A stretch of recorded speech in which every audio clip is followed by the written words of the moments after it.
Welcome to the Madness Explained YouTube channel, where I delve into the dark corners of true crime, cults, and significant historical events. I'm Owen, and in each episode, I explore and dissect the complex narratives that challenge our perception of humanity or history. Today we're examining the Nanjing Massacre.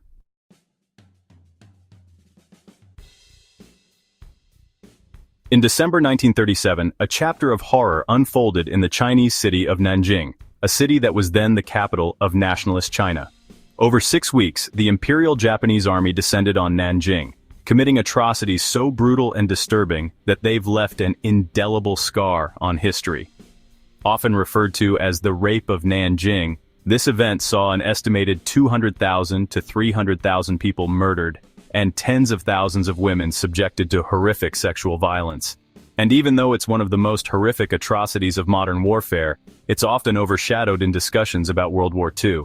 Today we're going to unpack the timeline of these atrocities, explore the causes behind them, and reflect on their lasting legacy. The road to Nanjing. The path to Nanjing was paved with blood. Japan had just secured a bloody victory in Shanghai, and with tensions already boiling over in the Second Sino-Japanese War, the Imperial Japanese Army set its sights on the capital, Nanjing. Now, you might think that a city that was the capital of China would have been well prepared for an invasion, right? Well, in a decision that's still debated today, Chinese leader Chiang Kai-shek ordered the city to be held at all costs. But at the same time, he also withdrew most of his troops, leaving the city vulnerable and defended only by poorly trained auxiliary forces. What followed next is a dark story of powerlessness and tragedy. As Japanese forces advanced, the Chinese government abandoned the city, leaving civilians to fend for themselves. But not everyone gave up on Nanjing. A group of Western missionaries and businessmen formed the International Committee for the Nanjing Safety Zone, a neutral zone where civilians could take refuge from the violence. However, despite their best efforts, the growing Japanese forces soon overwhelmed Nanjing, and that's when the true horror began.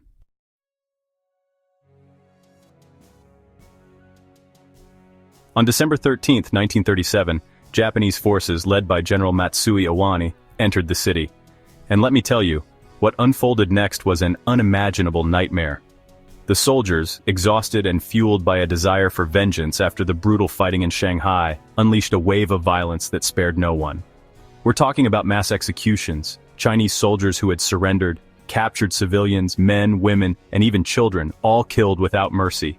The bodies piled up in mass graves, their lives snuffed out by sheer brutality. Streets were littered with corpses, and the air was thick with the stench of death.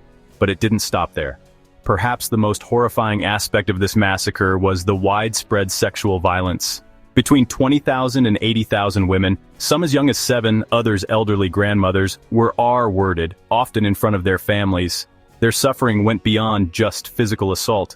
Many were mutilated and killed afterward, their bodies discarded like refuse. The very safety zone that was supposed to offer protection was violated by Japanese soldiers, and this gruesome cycle of terror continued.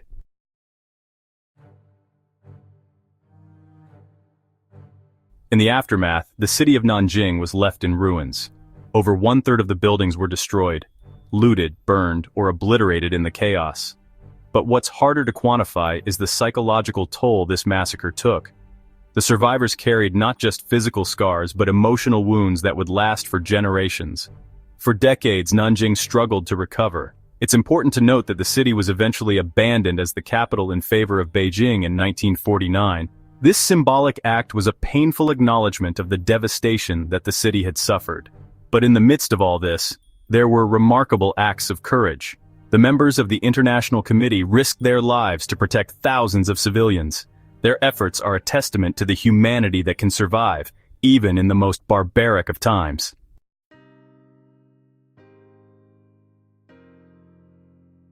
The death toll from the Nanjing Massacre is estimated to be between 200,000 and 300,000, numbers that still can't fully convey the scale of the tragedy.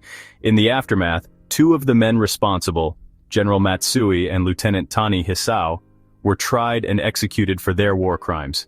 Yet, even with these convictions, the Nanjing Massacre remains a subject of deep contention. There are still people who deny or downplay the events, perpetuating a narrative that seeks to erase or revise the historical truth. This kind of historical revisionism has had lasting impacts on relations between China and Japan, making reconciliation and healing incredibly difficult.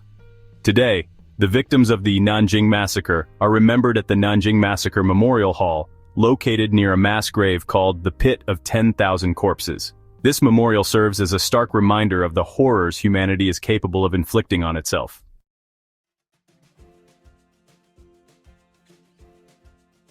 So, what can we take from all this? The Nanjing Massacre is a horrifying reminder of the depths of human cruelty. And while the physical wounds of Nanjing have healed, the emotional scars have not faded.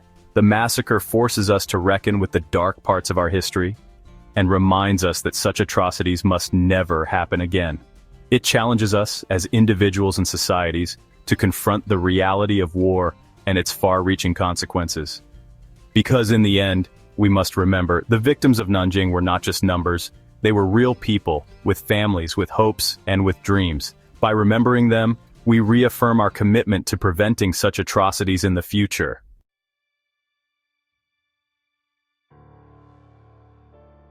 To fully grasp the scale of the Nanjing Massacre, you have to visualize it. Picture the city of Nanjing in 1937 with the safety zone marked as a small island of hope amidst the sea of chaos. Imagine the Japanese troops marching into the city, and the aftermath, streets littered with the bodies of the fallen, buildings burned to the ground, and a city left in ruins. Yet, amid this destruction, picture the courage of the International Committee as they risked everything to protect the innocent. It's these moments of light in the darkness that remind us of the enduring power of humanity. Thanks for joining me on the Madness Explained YouTube channel. I hope today's episode has given you a deeper understanding of the Nanjing Massacre and its impact. Please remember to subscribe and click the notification bell to stay updated on our latest discussions. If you have thoughts about the episode, drop them in the comments below. Until our next episode, stay informed and take care.